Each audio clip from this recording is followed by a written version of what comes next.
bienvenue à vous les footeux, on se retrouve dans une nouvelle vidéo. Après une petite pause, avec Osmi, on a analysé le match entre l'OGC Nice et l'Olympique de Marseille qui s'est fini à 3-0 pour l'OGC Nice. On en parle tout de suite, mais avant, on va prendre des nouvelles de Osmi.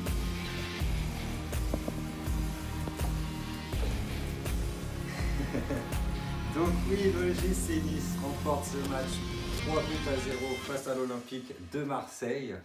Le premier but a été inscrit par Thuram de la tête. Gouiri qui double la mise pour les Aiglons sur une faute défensive de Balerdi. Et enfin, le troisième but a été inscrit par Claude Maurice qui permet à l'OGC Nice de remporter ce match dans les tout derniers instants. Donc tout de suite, je vais demander à Osmi comment vas-tu après cette défaite de l'Olympique de Marseille alors que vous avez enchaîné sur 2 victoires consécutives.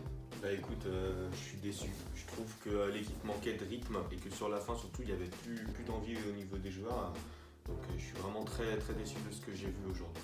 Et oui, effectivement, je suis presque persuadé que tous les Marseillais sont déçus comme Osmi ce soir après cette défaite. Vous attendez tous sûrement à une victoire là-bas à l'Alliance Riviera pour assurer cette 5e place qualificative d'Europa League. Et aujourd'hui, vous êtes en concurrence avec le Racing Club de Lens qui ont le même nombre de points que vous, mais qui ont un match de retard parce qu'ils jouent demain. Donc on va suivre ça attentivement tous les deux.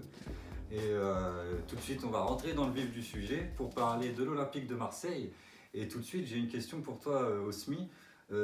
Comment ça se fait que l'Olympique de Marseille a pris autant de buts ce soir face à l'OGC Nice ? Bah moi je pense qu'en fait on a pris autant de buts ce soir parce qu'en fait on a une très bonne défense centrale, mais en fait c'était par phase. En fait il y a eu de très bons retours d'Alvaro, de Balerdi et de Saleta Sarr, mais en fait il y a eu des phases où malheureusement ils étaient à la rue. Et en fait sur les buts ils sont pas du tout au placement. Et en fait, c'était par phase. Et en fait, il aurait fallu qu'ils soient si bons. Il y avait 10 minutes où ils étaient très bons. En fait, il aurait fallu que ces 10 minutes durent 90 minutes. Et malheureusement, pour nous, ça n'a pas été le cas. Et d'ailleurs, il y a eu une erreur défensive qui a mené au deuxième but et une erreur de Balerdi. Ça ne pardonne pas.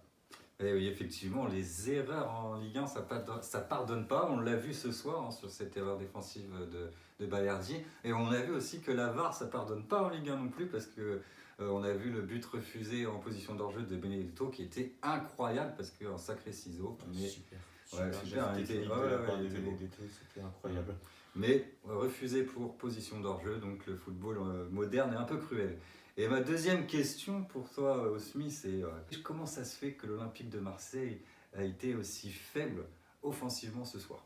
Bah moi je pense que l'Olympique de Marseille a été faible offensivement parce qu'en fait on n'a pas eu d'action, on a eu des actions chaudes, ce serait dire le contraire, ce serait mentir. Par exemple Thauvin et Milik à un moment ont très bien combiné ensemble, mais en fait on manquait de finition dans les frappes. Par exemple je te prends l'exemple de Dimitri Payet, à un moment il est très bien placé devant la surface de réparation, devant Benitez, et en fait au moment où il frappe il met trop son corps en arrière et malheureusement la balle passe au-dessus. Ou Milik à un moment donné il a 2-3 balles bien chaudes, 2-3 tirs bien chauds où c'est cadré, mais en fait il met trop de puissance dans la balle, du coup elle part tout droit. Et en fait, elle va directement sur le gardien, là où il aurait pu peut-être essayer de l'ajuster, peut-être tenter une enroulée sur son pied fort, le pied gauche. Donc moi, je pense qu'il y avait trop de puissance dans les frappes, ou trop de précipitation peut-être dans le dernier geste, sans la finition. Et je pense que c'est ça qui a fait qu'on n'a pas pu mettre de but malheureusement lors de ce match. Effectivement, c'est vrai que moi j'ai noté que depuis l'ère de Sampaoli, Milic a apporté beaucoup de bien à cette attaque parce qu'il faut quand même rappeler que quand il n'y avait pas Milic, on n'avait pas beaucoup de frappes à l'OM. On tournait à 3-4 et puis là on voit quand même l'Olympique de Marseille qui est là beaucoup plus offensivement, même s'il a manqué ce soir la finition, comme tu l'as très bien dit. Et j'aimerais bien te reposer une question, parler un peu du milieu de terrain marseillais. Qu'est-ce que tu en as pensé de ce match ce soir ? Effectivement, là au niveau du milieu de terrain, on a remarqué, l'absence de Camara a été très remarquée parce que c'était Gueye et N'Cham qui étaient alignés. D'ailleurs, N'Cham pour sa première titularisation en Ligue 1.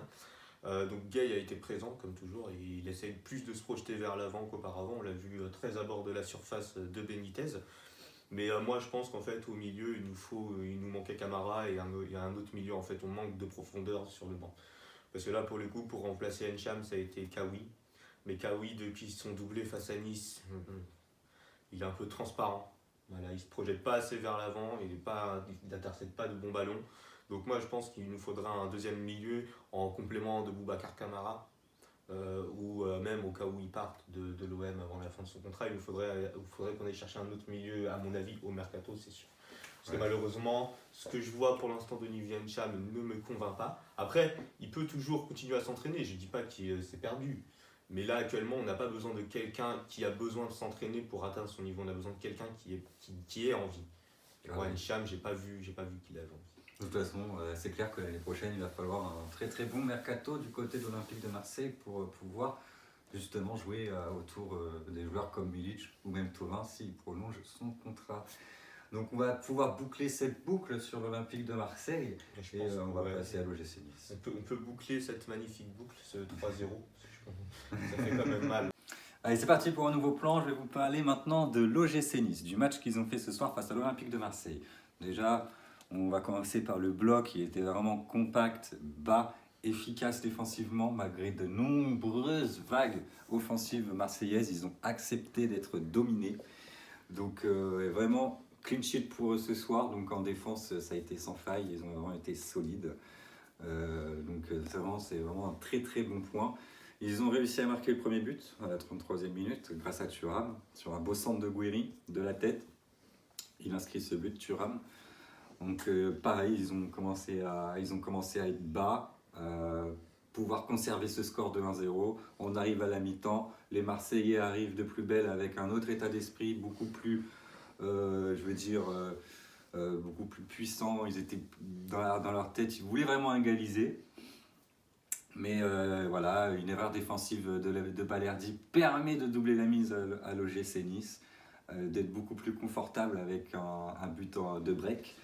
Et en toute fin de match, le troisième but a été marqué par Claude Maurice. Encore une nouvelle fois, une construction avec Gouiri, avec une frappe de Dolberg qui touche le montant de Mandanda. Et Claude Maurice, seul au point de pénalty, bien seul d'ailleurs, qui inscrit le troisième but et qui va clore définitivement ce match et donne une belle victoire pour l'OGC Nice qui, je pense, pas beaucoup de gens justement n'ont pas parié sur ce score. Donc on n'attendait pas vraiment l'OGC Nice ce soir et ils l'ont fait, donc ça peut être un petit mini-exploit. À noter que Gouiri est quand même le joueur le plus efficace cette saison en Ligue 1 avec 12 buts inscrits, contrairement à son compère danois Dolberg qui lui est un petit peu plus en difficulté alors qu'ils l'ont acheté 20 millions justement pour changer un peu cette équipe niçoise, pour leur changer de cap. Et pourquoi pas tourner autour de lui, c'était lui la star de cette équipe et aujourd'hui Gouiri fait une meilleure saison. Voilà pour l'OGC Nice.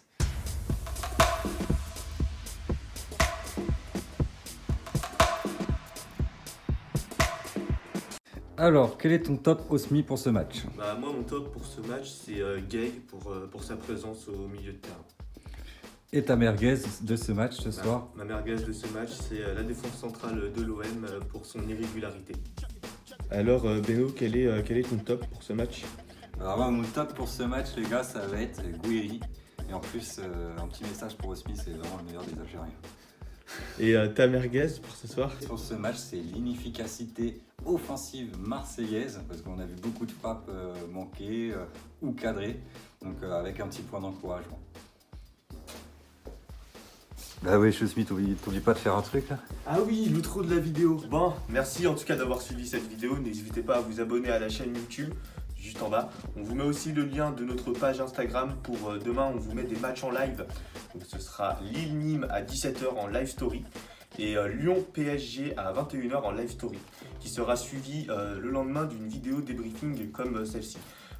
Autre actualité également sur la page Instagram, on a un nouveau format sur les live stories où directement on vous commente oralement, en plus de mettre les informations sur les buts, on vous commente les actions des buts en audio sur la page Instagram. Donc c'est très important si vous voulez suivre les matchs, n'hésitez pas à vous abonner, à laisser des likes et à laisser des commentaires. En tout cas, c'était Osmi et Beno, la caméra qui vous salue. Ciao. Ciao.